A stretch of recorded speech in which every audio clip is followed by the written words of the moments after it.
This is part 2 of my Outlander Season 7, Episode 7 review. If you are looking to avoid spoilers for the show or the books, please do keep on scrolling. So again, we pick up with Buck and Bree and Roger, and Buck is explaining how he ended up going to Craignadoon in the first place when he was last seen in America.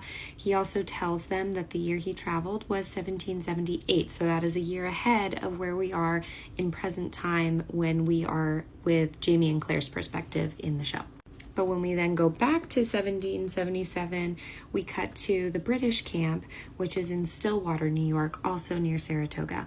As someone who went to college in upstate New York, very close to these sites, it's super cool to read about the history in these books. I think that's why I like them so much. And even though the show is definitely fantasy, almost all of the historical events that are talked about, especially now that they're in America, are very well researched, and it's like you're reading a history book because these people really exist and these battles really happened. If you're into that, definitely look into them because it's fascinating to read the actual history when watching the context of the show.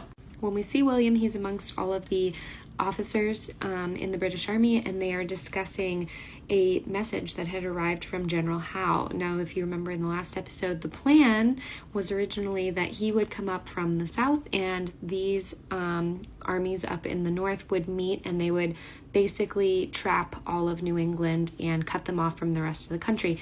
Now they're finding out that Howe is going to Philadelphia and he will not be meeting them up north. And the repercussion of that is that now they don't have backup coming to fight in all of these battles with the rebels. They still don't have enough food and supplies, and that puts the generals in a very tough situation as to whether to retreat or to attack because they're running out of time, and as you can see in the show, men are starting to desert.